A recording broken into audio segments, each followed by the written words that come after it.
Hey, everybody, and welcome to another episode of the Financial Advocate Podcast. My name is Ryan Stark, and I am an LPL financial advisor, and I am here with Corey Keating from the Marketers Company. And I wanted to take advantage of his experience in the advisor space and kind of do something that I just kind of thought would be fun, which is 10 minutes of marketing. And I wanted to take my first little episode to focus on social media for advisors. So, Corey, I'll give you a chance to introduce yourself, and then I'll kind of hit you with a few questions.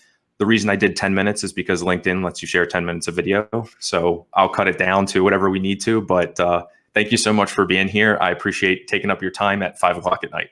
Hey, look, I'm thrilled to be here. I'm grateful that you asked, and I'm happy to help, and I'm excited to chat. My name's Corey Keating.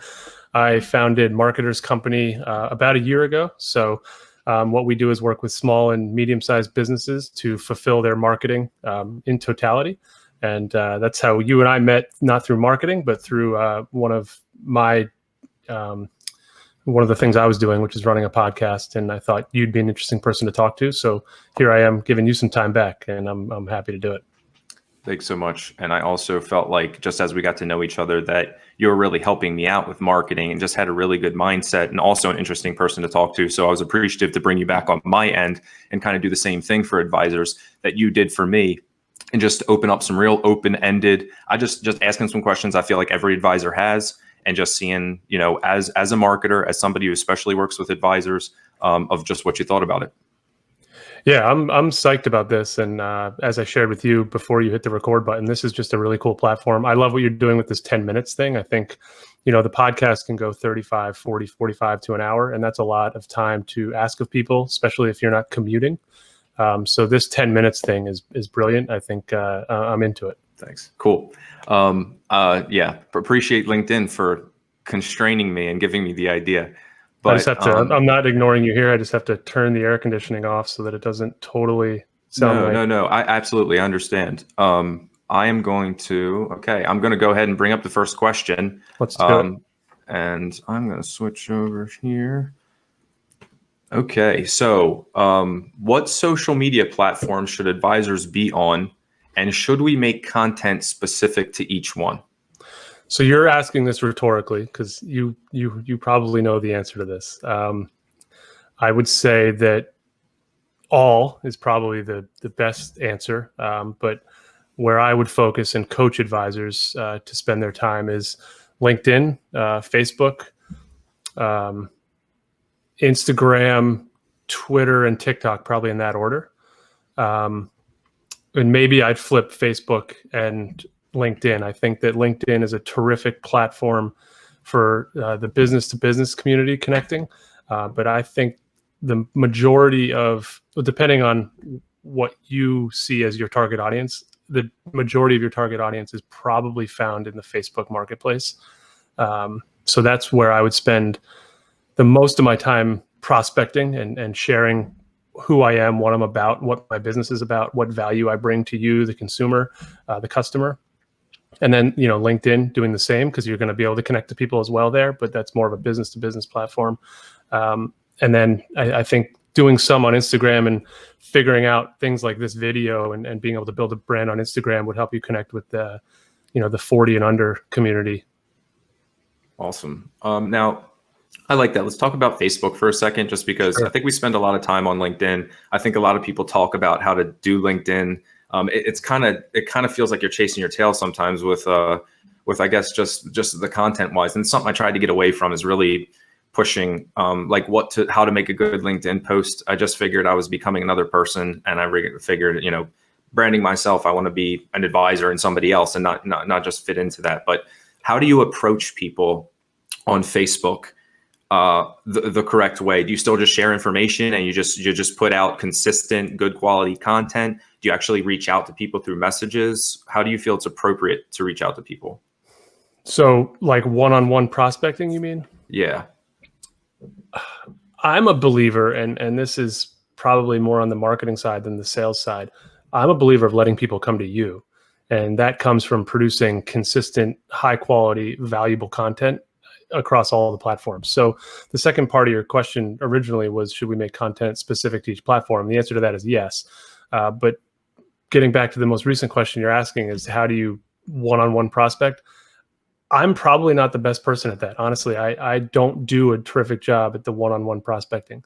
I do a much better job at putting out what I believe, what I feel, value that I think would help you, Ryan, in building your business, or value that I think would help whomever my target audience is in building their business, giving it to them for free consistently on all the platforms. And over time, they come to you because you're the one who provides the value and showing up in the feed, and you're the one that they end up following and looking into and trusting and building a relationship with, like you and I have here. So I hate not to be able to answer your question there. I'm not a good one-on-one prospector. I'm just not. I'm a much better giver. Let me give you the information and then hope in turn when you need somebody, I'm here for you. And honestly, I like that way too, because I think it brings the right people all the time. It starts the relationship off correct. I feel way different. And I've seen it from both ends, from the marketing end versus the somebody found me on the internet and just wants me to look at something end. It's completely different. And the conversation and the value that I bring. So somebody coming to you with that, I 100% agree. And this is a tough question. What amount of time, and I guess this judges based on content, how much you're pushing out and all that stuff, but how much time do you think you should be spending marketing before you should be expecting people to come to you before, because I think that's why a lot of people reach out. I feel like they're hungry and they just want some money and they're trying to make it. But maybe if they had more comfort in a time frame, or if they knew what they were doing, rather than just traveling into the unknown, they'd put out a little bit more valuable content. I had this conversation, ironically enough, with a client/business partner this morning.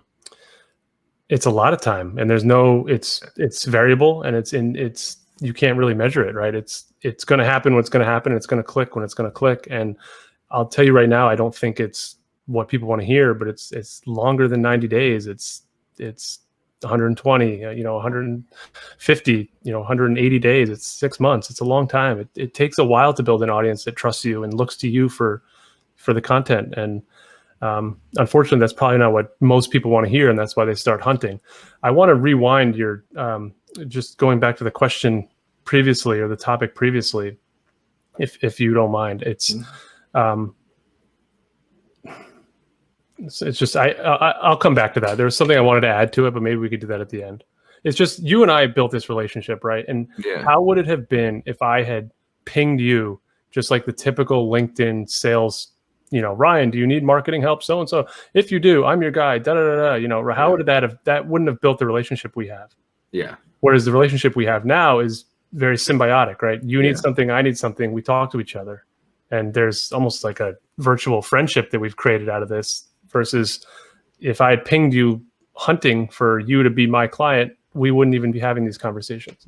Yeah, which is noticeable because that's happened to me plenty of times. And I ignore those messages because you get tired of you want to be polite at the same time, but you just saying no thank you or something, like, I don't know, just, you're right. It almost becomes like answering a phone call. You just don't want to do it anymore. It just becomes unnecessary noise or that friction that gets in the way. And I think that is definitely what I guess drew me to you, was just that mutual connection that we had. And I think that it's hard.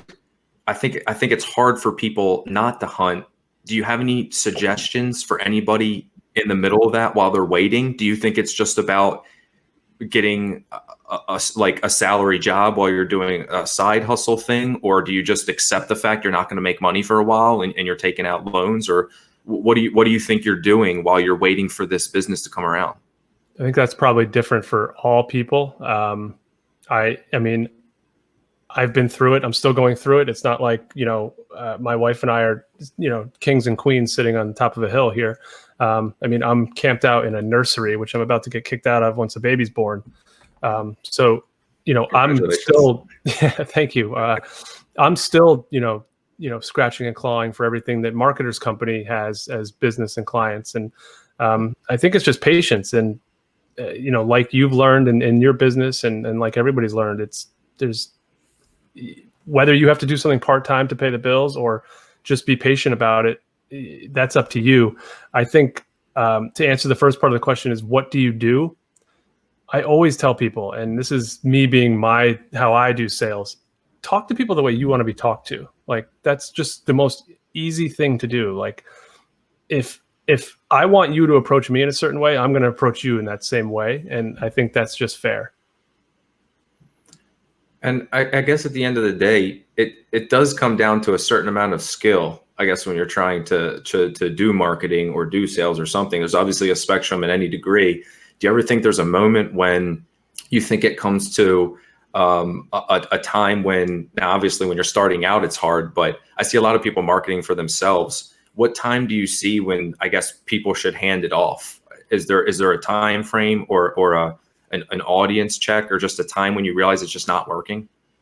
So hand it off. Help me unpack that or understand that a little bit. So marketing for themselves, like, give me an example. You and when? Yeah, like say I'm doing this for myself and I'm doing it for say I'm doing it for a full year and I don't get one client.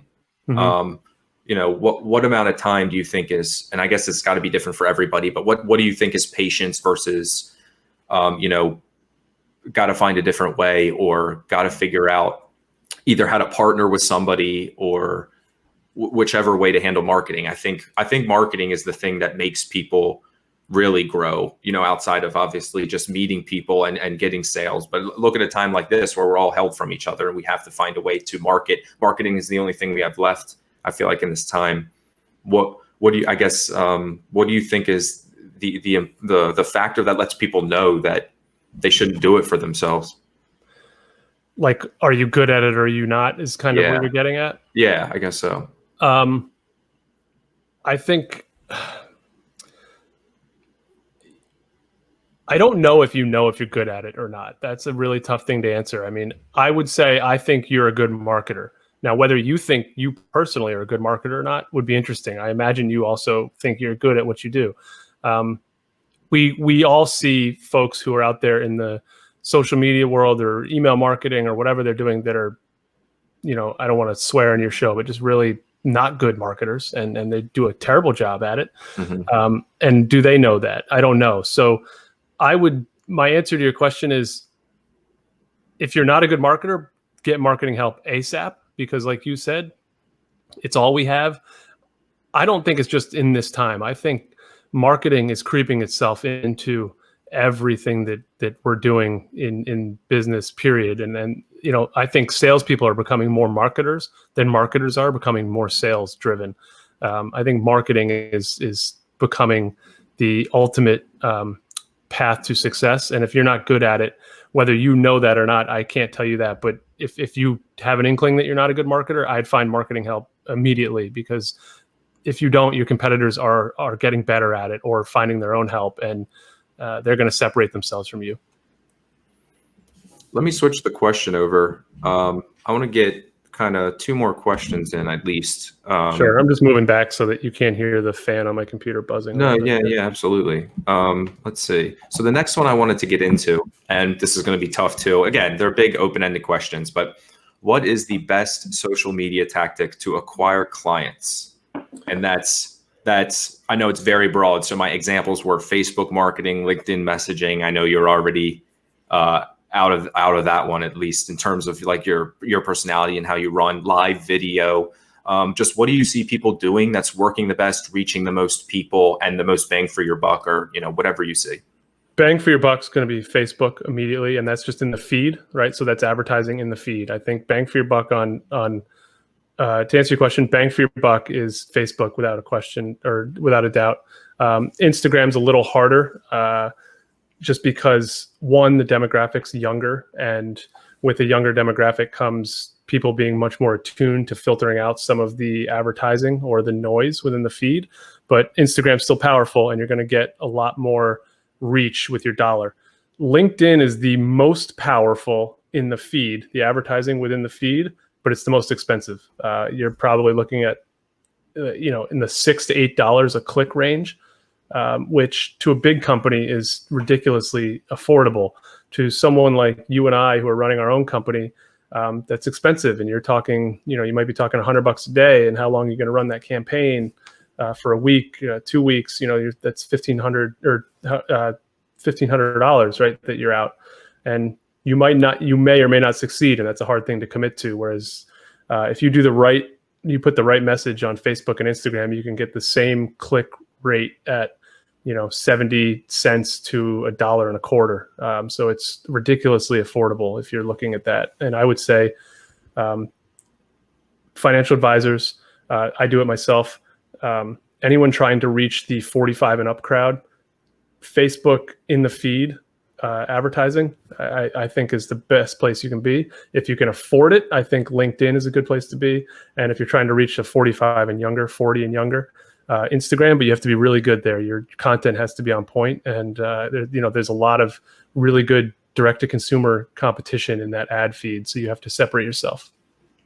And this may be far in the future, but do you feel like, as we're talking about, and this is kind of back to the first question, is like you said, you have to be on point with your content, meaning that when you're on Instagram, you need to speak Instagram. It needs to sound like Instagram to people. And if it sounds like anything else, it sounds like an ad, and they don't want to hear it, especially if it doesn't add to the conversation or whatever. Do you feel like that is growing on people to the point where that's going to be the crucial tactic of realizing that that's going to be the only way to reach people? Is because I think a lot of people spread the same out to all platforms, or said the same message and kind of do the same thing. So I feel like the differentiator, the thing that's going to make you different, would be saying the right message, in the right place, which is not always easy to do. That's everything, Ryan. I mean, if you and I are hanging out on my back patio having a beer, I'm going to talk a lot differently to you than if it's me and my in-laws sitting in my living room with the kids running around. Yeah. And there's two different audiences who are going to spend time on two different platforms.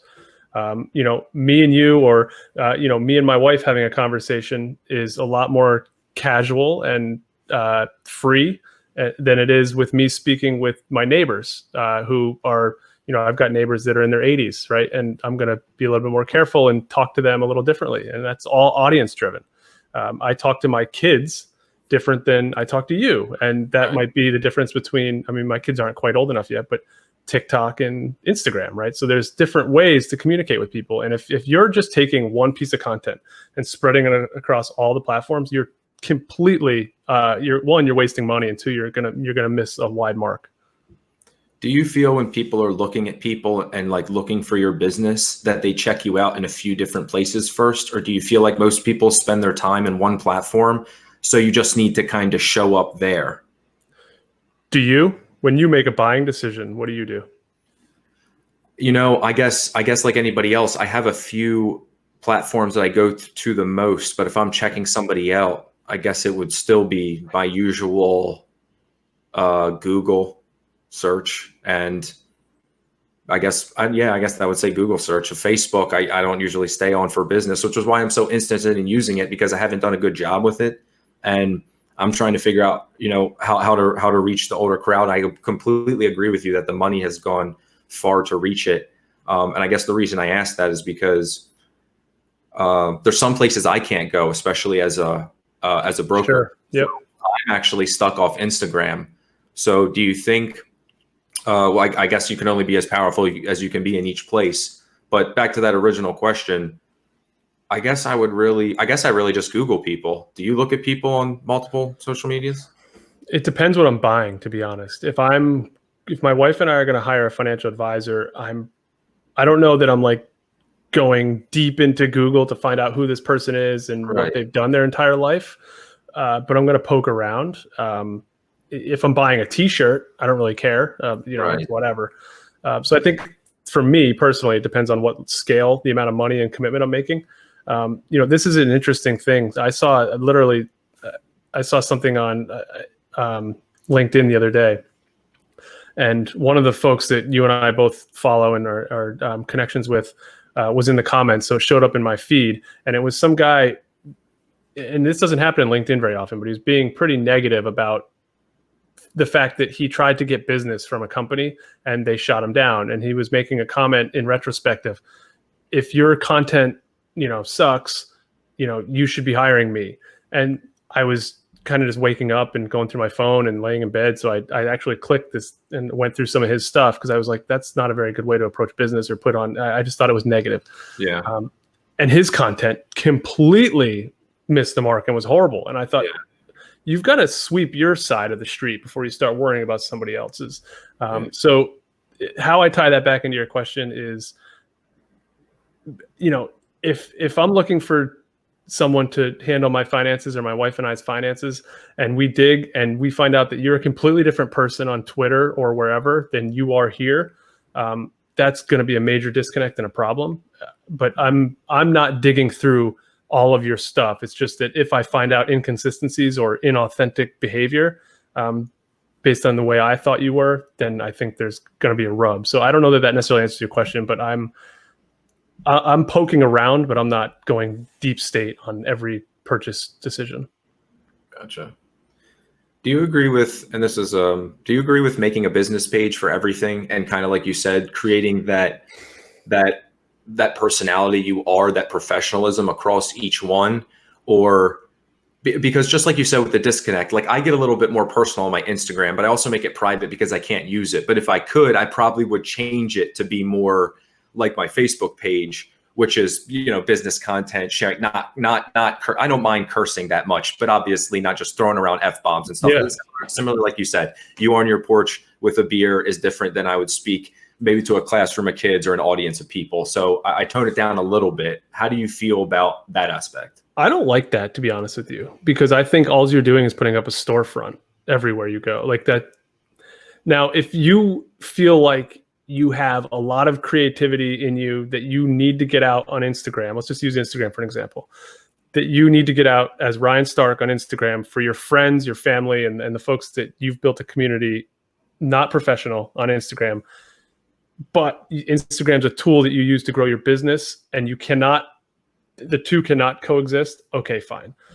But to have the same storefront across all the platforms, I'm not a big fan of it. I want to see that you're a human too. So if I stumble upon your personal Instagram, I think it's awesome to see you guys at the pool and, dragging around luggage through, the airport or whatever, all the crazy crap you put on Instagram. Like that just shows me you're human and not a robot. If I see the same profile, the same picture, and the same boilerplate across all the platforms, I'm not learning a whole lot. I just know that you're there, I guess. Gotcha. Yeah, that makes sense. What do you think? Let's, I bounce this back off of you. Yeah. And I think about that too, because if you go to some people, like if you think about, I guess, I don't know if you're talking about like your Gary Vaynerchuk's and like your, who's another guy, like maybe like a Grant Cardone, just somebody who's big on like following. Mm-hmm. They seem to be, obviously people are getting more personal and they're putting that into their content, but I still feel like it's that, I guess, professionalism boilerplate across, and each it's just a picture of them and something like that. So I guess I kind of copied that. And the other thing is I kind of didn't want to, I don't mind sharing my family, but I didn't want to blast it for some reason. I don't like the idea of using it, I guess, to get sales. So anything that I feel weird about, I almost go opposite of rather than play around with. So I'm more anti that, whether I feel it's right or wrong. It's just what I feel comfortable. But I guess that's kind of the reason I do that too. But then when I look at everything, you're right. If people are checking me out, it's just kind of my face everywhere. And I don't know if that's good or bad. It's just something I guess I'm used to seeing. So I didn't know, but I don't know how it actually makes people feel. I mean, I understand where you're going with that. And Gary's a terrible example only in the sense that he just has a blanket no on his family, right? So all of his accounts are his personal account without family. So that's really tough to do. And if you make that decision, terrific. And I think, I respect everyone's opinions on using their family, meshing that with the professional. That's a hard question, Ryan. If I blew up, right, and I had 2 million followers on YouTube and I was on TV all the time and became like this famous, marketer, I might look at it like, I don't really want my kids and everything in my home life jiving with everything that millions of people are looking at. So maybe that's a scale question. Maybe it's because I don't have the scale that I need to worry about it. So that might be something that question. I'm sharing a video and like, there's 30 people who probably saw it or something like that. Right. So let's, I'll put an asterisk on that one so that I can change my mind if I ever, need to. I like that. Here's one I want to get into, and it's the last thing I want to lead with, because I think the other one, I had this question, or I had another kind of open-ended question, but I'd rather... You've got me, so ask the questions. That's okay. I'm cool. I like this. I like this one because it's a little bit more specific. And we talked about this specifically in terms of the importance of audio and saving time. I really like your thoughts on it. So what is the importance of audio and should say content? And do you think everyone should have a podcast? Importance of audio is ridiculous right now. I think it's only going to get more popular, and people are going to crave it more. And I think what we're going to see, I'm not the first person that said this, although I haven't heard anyone else say it, but I'm sure many have said it. There will be apps that we are going to look back on a couple years from now and say, wow, why didn't we think of that? That take audio and implement it into our lives outside of just the podcast feeds.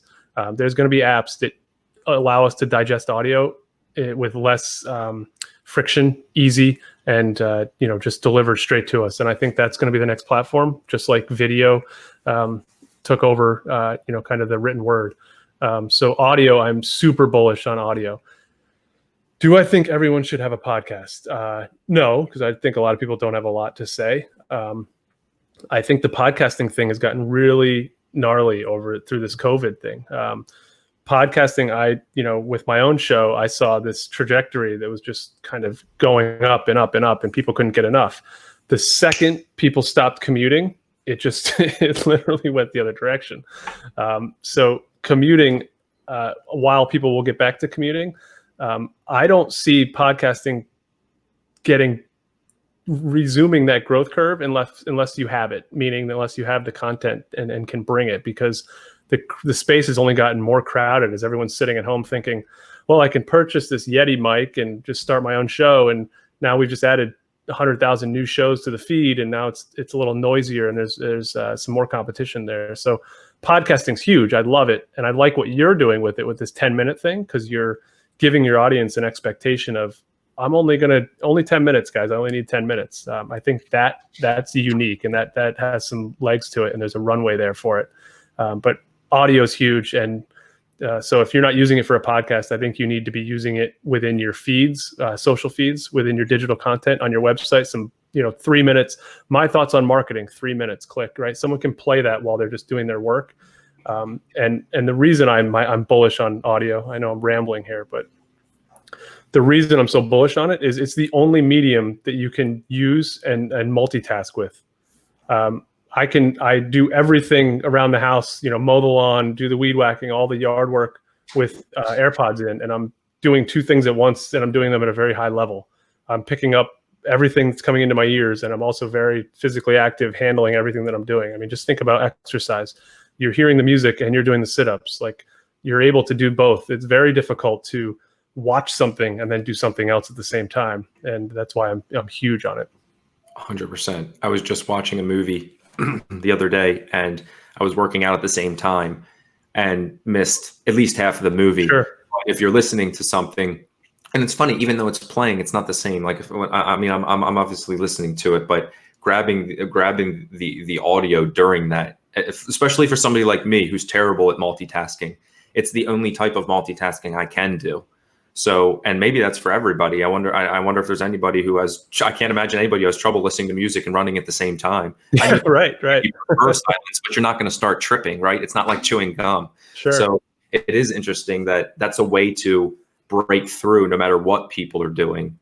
Now, one of the interesting questions I have that I wanted to get your take on, stemming off of that, is there's things that I think are the most popular and places where people have to be, just like we talked about the platforms people have to be on, LinkedIn, Facebook, things like that. But then you mention you don't think everybody needs a podcast. So what do you think about doing what you're good at versus doing what needs to be done, such as audio and video and text, and going by that? Do you think you just should stick to something, or do you think you need to fight through and spend more time in more areas, or what's your thoughts? Great follow-up question. So let me clarify. I don't think everybody needs a podcast because, one, I don't think everybody's probably very good at doing a podcast. I think every business worth their existence should try having a show and seeing where it gets them. Whether or not my What How podcast runs the gamut forever, and I have the capability to stick with it and continue to plow through it, that will not happen. I'm sure there's going to be a point in time where I stop, recording shows and move on to something else and focus my energy elsewhere. But I've tried it. I've done it. I've seen where it works, who the audience is. I think everybody should try it for their business because I think there's something there. And I don't care if you're the electrician, the arborist, the financial advisor, the marketer, whoever. I think every business has something to say and an audience that'll listen to it. Now, whether you're good at it, whether you have the right content, can bring on the right guests, I don't know the answer to that. And then the market will decide that. And that's the beauty of all of this, is the market's going to decide whether this show that we're doing is worth watching, or if the podcast that this turns into, or my podcast, is worth listening to. The market decides. Now, if you say, I'm a terrible podcaster, I have a terrible voice and I just ramble and I stumble over my words and I'm not very good at it, find someone in your business who is, and make them the host. Kinsey Grant, right? So I don't know if anyone's heard of Kinsey Grant. She works for The Morning Brew. They have a show that's every Tuesday. She does not own the company. She's not even a senior level executive in the company, but she does a terrific job with the podcast. They handed it to her, I think like a year ago, last September, and said, we need to try this, run with it. And she's had Ray Dalio. She's had, all the big names, Gary Vaynerchuk, all the names that she's had them. And she does a terrific job with it. And that's a great example of saying, The Morning Brew said, we need a podcast for our newsletter business, and let's just find someone in the company who can do it and run with it. And I think that might help answer your question. So should everybody? No. Should every business that's worth being in business and wants to get out there and get their word out and grow an audience? Yes. And I think that will be an important factor of somebody deciding whether they're trying to brand for themselves or run a business podcast. Because I think if you're running a company, and I'm not sure how you feel this, you don't always have to be the face. There's plenty of people who have grown a company without ever being on social media. You never even heard their name. You'd hear it now and be like, who is that? And they're billionaires. But so I guess what kind of opinion, I guess, do you have on that of being the face versus growing the company without being the face? I would look at it like this. I mean, what if you and I joined forces and just decided, let's just pool together and build a company that I don't know what we're going to do, whether it's going to be marketing or financial services, but let's you and I get together and do it. We're not both going to fight each other for everything. We're going to say, I'm going to say, Ryan, I think you do a tremendous job on LinkedIn and the stuff you're putting out there. So run with it and go with it. And I'm going to continue doing X, Y, and Z. And I don't have to be the person across everything, and you don't have to be the person across everything. I think we're going to be able to find where we fit and who does a better job at what. I mean, there's obviously a nice blend of a yin and a yang. If you can bring two people together that one is very analytical and one is very creative, that allows you to have a really nice blend, where if you bring two creatives together, you're obviously going to butt heads more. But I think allowing people to run with their strengths within the business is ideal. This makes me think a little bit about when this whole COVID thing started. I was really frustrated with a lot of CEOs who did not just get in front of their damn iPhone and film a video, just talking to the world about what their business is up to and how their employees are, and just saying that they care. I thought that was a huge miss for so many companies, and some did. I mean, there was some businesses that did a really good job with it, but I don't know why my head went there with your question. So I'm going off the trail there, but that really frustrated me. I guess it's that sense of maybe there's a time to be a real person, because we're all real people. You'd all connect with somebody.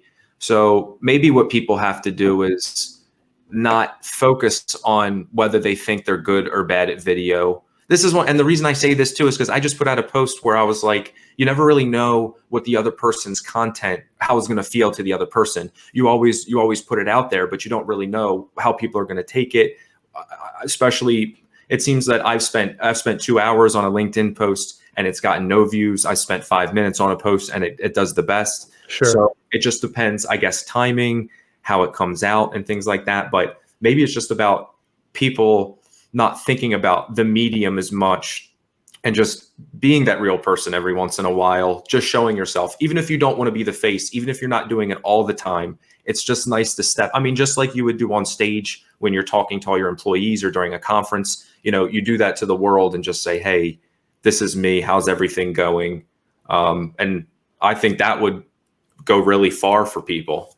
I think we all need to run our businesses similar to how you just laid that out. Like you used the word when you joined my podcast a couple months ago, you used the word authentic over and over and over. We all need to run our businesses with our authentic selves. And if we don't, especially in 2020 and going forward, we're going to lose, because it's not 1980 anymore and you can't hide. And you remember, whether you met your hero athlete when you were a kid, or you were a professional and you went to one of the conferences, right? And there was someone who did a terrific job speaking, and then you talk to them afterwards and they're a real ass, and you're let down. You're like, dude, like, I thought you were a different guy, or, woman, like I thought you were different, and they just didn't give you the time of day.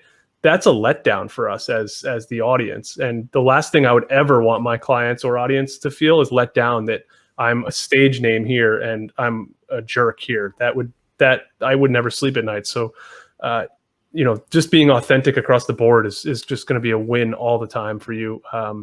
And I think that's why I thought so many CEOs and business leaders missed the mark when this whole COVID thing happened, because it gave them permission to be authentic in video like this, right? In a office in your house. Like, it didn't have to be post-produced and the craziest thing with the lighting and everything. Like, we're watching on the Today Show every day, like, Al Roker's in his backyard, for God's sakes. Like, right. Yeah. So many people.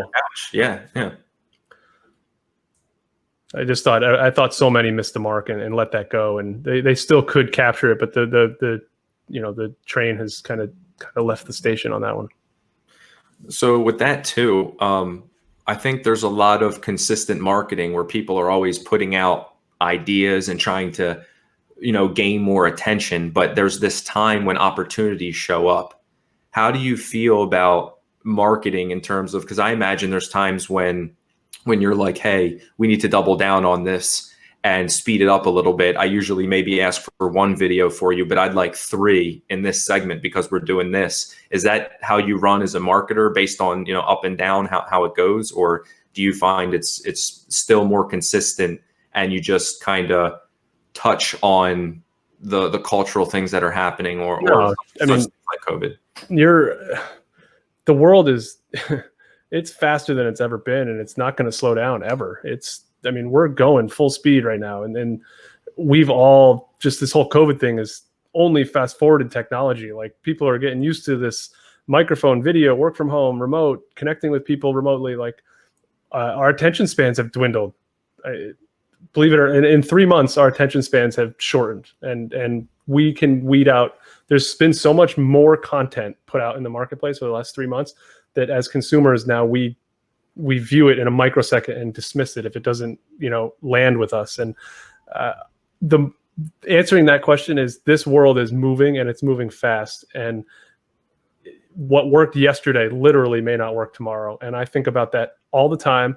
I've got my notes app open on my phone, several times a day, making notes to myself about things that I see people engaging with, and the way they're engaging with it, and the way that they're not engaging with something that they engaged with yesterday, just to make notes, because we are changing and we are interested in things at lightning speed, and forgetting things at lightning speed as well. So to stay the course, and we're going to stick with the email campaign, and it's got to be stock imagery and and the click-through funnel. No, forget it. I think it's all about value, attention, authenticity. It's all those things about being human, and that's who wins right now. Yeah.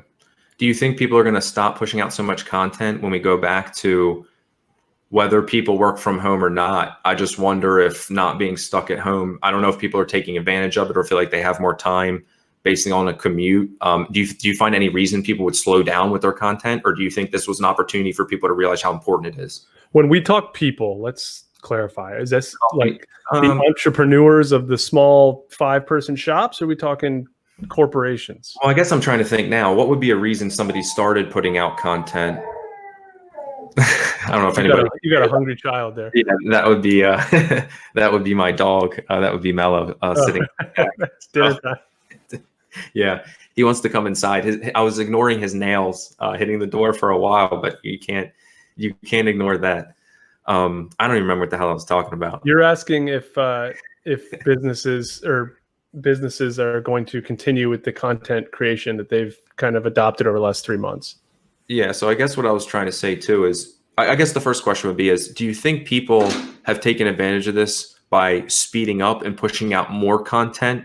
Because you said there's more. What reason do you think that is? Why is there more content? The permission to not be perfect has allowed everyone to kind of jump into the game. So you can talk about your Fortune 500 companies just making content just like this because they don't have to set up the whole production team. So they could do this and record this and put it on YouTube and their corporate pages with, however they want. And that is one part of it where you're going to see, or where we've seen an increase in the content. Two, you get folks like you and I and people who run single person entrepreneur businesses up to 5, 10, 15, 20 people, 20 person shops. This has been a time for us to all dig in and chip away at the bigger entities and do what we can to take advantage of this time and not being perfect. Because for us smaller companies, we win when we don't have to be perfect because we have a lot to say, but we don't have the budgets and the resources to make it perfect. So if we can be not perfect and the people we're chasing are also not perfect, there's an opportunity for us there. So that's why there's been a glut of content. Answering the question of will it continue? I absolutely think a lot of the Fortune 500 level companies will attempt to go back to business as usual. And I think that'll be a major miss for them. And, they'll probably survive it because they're Fortune 500 companies, but it'll be a miss and they'll lose some market share to some of the scrappier businesses, some of the up and comers, some of the, the folks that are in the trenches right now that won't stop. There's companies that have 30, 40 people that have just gobbled up market share because they're doing a terrific job marketing during this time. There's small companies like my business and your company that are, doing things like this and gobbling up market share or gaining attention and traction, that if we continue this going forward and the people we're chasing slow down, we'll eventually get on top of them. I believe that. So I think there's going to be a mix. There's going to be a steady increase. There'll be folks that plateau and there's going to be some of them that slow down. Nice. I like that. And I think that will get into, what content do you decide to put out when? One of the reasons I've been liking video is just because I feel like we're all sitting at home. Plus I get to do a podcast at the same time. Sure. Still no doubt that the podcast it's having trouble, just like we were mentioning with numbers because people aren't commuting. But I still notice that by far the audio just goes further than the video. And if people are watching it, even if people comment on LinkedIn or say that was a great podcast, I can see the metrics and people are out after usually 3 minutes or so. Yeah. But if they're listening to it, they'll sit it on the background and they'll play, like you said, that's their opportunity to multitask. So I guess that's your idea of why stick to audio, because when we come out of this thing, people are going to be back to their busy lifestyles and that's going to break through the noise. I would say do as much as you can. There's no, wrong thing to be doing. I would do everything you can and continue it as long as you can. It's some of the mediums you're going to have more success with than not. And I think there's an opportunity for audio and for all of us to consume more audio going forward. And I do believe there's going to be some apps that will come out that will make it very easy for us to digest audio, in a much wider scale than we are today. I'm thinking through like new versions of Instagram, but it's not Instagram, it's Instagram audio. And I'm sure there's some kids out in San Francisco working on something like that right now. What do you think will differentiate, and this may be getting off topic, but what do you think will differentiate that app from like a Spotify or something like that? So what I think will differentiate it will be the rules they put into it, right? So will it allow a full podcast episode on there, right? Will the program designers build the app to be just professional, and then you subscribe to a feed and then you see the feed almost like you would in a Facebook or Instagram stories? Will there be an app that limits the amount of time that you're doing a 10-minute podcast, right? Or 10-minute video has kind of been this thing that you've talked about, which I love. And we've almost quadrupled that. I'll cut it down. No, no. But the point is, what if there was an app that limited the amount of time you could put on it, and it capped it at everyone gets 2 minutes, and that might be something that's digestible. I don't know what it is. I don't know how it comes about and how it becomes popular, but I know that audio is going to increase in popularity, and we're going to continue to digest it at a greater level than we are now. All right, one last question, since we'll cap it at an hour, and I will get this down to 10 minutes, one way or another. One way or another. I can't wait to watch this whole thing again. No, but really, last question I want to get out, and it's another tough question that's probably, you could probably spend an entire podcast on this by itself. What is the most important aspect of marketing to focus on? Consistency, quality, or quantity?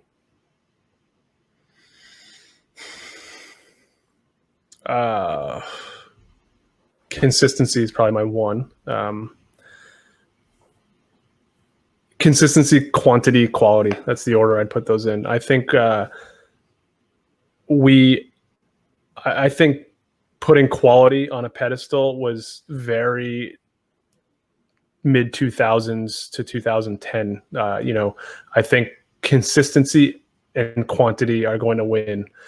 Same message, bringing value that's authentic over and over and over and over and over is just a winning way to do it, versus we're going to give you value, authenticity, and we're going to do it really professionally 3 times. You spent a lot of money, and if I wasn't watching, you missed me. And I think that a lot of people miss the mark with that. Me, in a marketing capacity, I work with a lot of clients that overvalue, and that's something that you see in your business as well, in finance, because it's very buttoned up.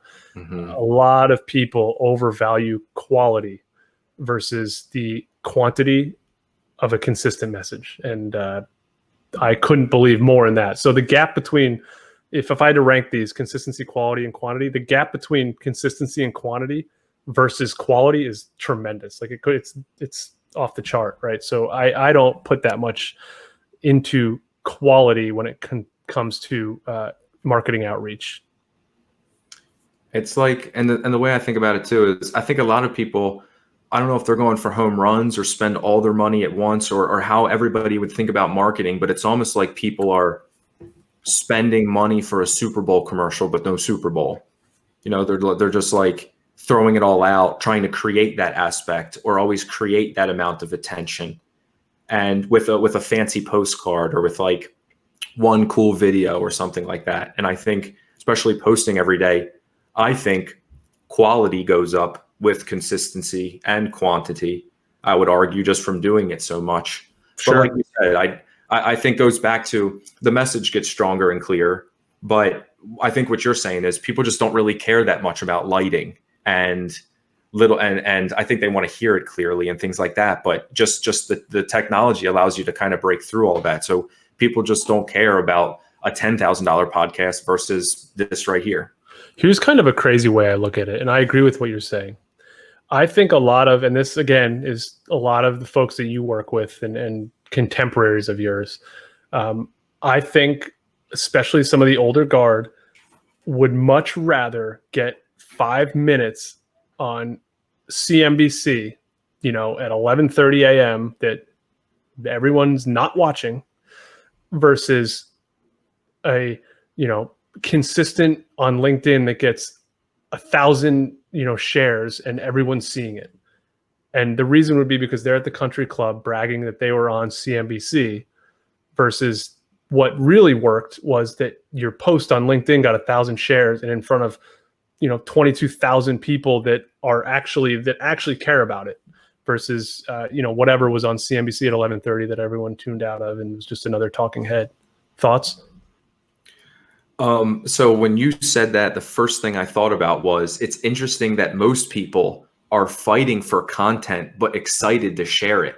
And I guess I would argue, if you're excited to share to a certain platform, that's probably where you should be spending the time putting out your content and spending more effort to do that, because you're reaching over here and placing it here, but maybe you're not investing in it like the way you should. Yeah, I agree. I don't know. I've worked with so many clients that the first when they want to do PR, they want to get involved in certain things. The first thing they want to do is try to get on the Bloombergs, the CNBCs, the different financial news shows. And one, that's really impossible for most to do unless you have some of those ad buys and spends with those businesses to kind of get your way in there. That's very difficult to do. Two is, I think people discount the amount of reach that you can get just with a consistent message on all the other different marketing mediums that we have at our disposal today versus your one shot on CNBC or Bloomberg. I taking that shot is like the commercial that I'm going to fast forward through tonight when something's on my DVR. It's you just wasted everything on that commercial that I didn't watch. But if you had spent that same amount of money with 40 posts to get into my feed, eventually I'm going to see them. Right. That's a really great point. So I don't know. That's maybe, and that might be something that's tough for that older generation to hear, but that's kind of where the world is. Yeah. And I think it's tough too when I think about, there's a lot of people who like the virtual aspect and are still on social media, but they do like to meet in person. And because it seems like that halfway point, maybe advisors still feel that they can still stick to their old ways because they're still reaching that. But I mean, my mom posts on Facebook every day, and I'm not sure she looks at postcards anymore, but I know she still gets 20 of them, come to my Social Security seminar or something like that, so it's still happening. And it's interesting to see that, I guess. So for advisors not to be in your mom's feed saying, this message is for all those in Johnstown, Maryland, or wherever your mom lives, right? Speaking specifically to the audience and then tailoring it to them. Are you 55 and up and live in this? We have this going on at this point in time. Here's why you should come. I'll be the one speaking. Yada yada yada. Here's what we're about. I promise to make you laugh. Just being human in the feed and getting your mom's attention in Facebook would go a lot longer and a lot farther and be a lot cheaper than someone doing that through the silly postcards that come in the mail. Yeah. Buying a post and pushing like a campaign like that, a couple $1,000s that you take from the seminar or however much you're spending towards Facebook. The reach is for sure what goes a long way. The problem that I have even personally is converting. And I guess that comes down to the campaign and the message and things like that. So I think it's just spending amount of time and figuring that out. But I feel like people are getting away from funnels, but I'm also not trying to just push them right onto the phone. With what is like a white paper or a value added, or what are you giving people that doesn't make me look like, what do you think I could give people that doesn't make me look like a piece of crap? A video of you not looking like a piece of crap? Just being a person and just saying, hey, I'm an advisor. This is what I do, something like that, and just leave it at that. I mean, if we're talking like Facebook commercials, I think making things of saying, here are some of the most common questions that I get. One, address it. Commercial two, on the same campaign. Here's another common question that I always get, and addressing it and just being consistent with that and people seeing your face and not asking for anything. Call me for, financial advice. They're going to find you if they need financial advice. Right. It's very easy. They click your face, they find your profile, they find your website. That's going to happen. I think being the Saul Goodman of social media is not a good idea, right? The ambulance chaser. I wouldn't be doing that. It's just being consistent and providing value of who you are and why, people should be considering you and looking at you without asking them, to do something. And the white paper thing on social media is just, that I don't know if that's ever worked for anybody. And if it did, I'd love to hear it, because social media is where we go to escape written word, 2,500 words. So to think someone's going to see a post and then click it and want to read it is, you're gone at the starting gate there. Awesome. I've taken up now a bunch of your time and answered a bunch of marketing questions, and I think this is something that we could do again and hammer something else, or maybe have an update. I think as I've been doing this more, especially posting, and as I'm doing marketing myself, it brings these questions. It's things I hear, but it's also things I experience. So as I do more, I have more questions. But I really appreciate all your insight, especially as a marketer with your experience focusing on advisors and things like that. I think you have a really good eye for what to do on what platform and a good mindset of being a good human being. And I appreciate, you taking an hour to share all that with me. Look, Ryan, those are kind words, and I appreciate you saying that. I'm just like all of you guys out there. I'm running a small business, and the way I look to do business is just to be authentic, be real, and tell people the truth and how I would do it for them, and so that at the end of the day, I'm not hiding from anybody, and I want to be able to provide you value and whoever else wants to work with me and my company value, and that's the goal. So this has been a great conversation. I'd love to do it again sometime. Awesome. Yeah, definitely. I will definitely do that. So I appreciate your time, and I'll go ahead and let you go back and hang out with your family and eat some dinner. So again, thanks again, and I'll talk to you next time. You got it. Anytime.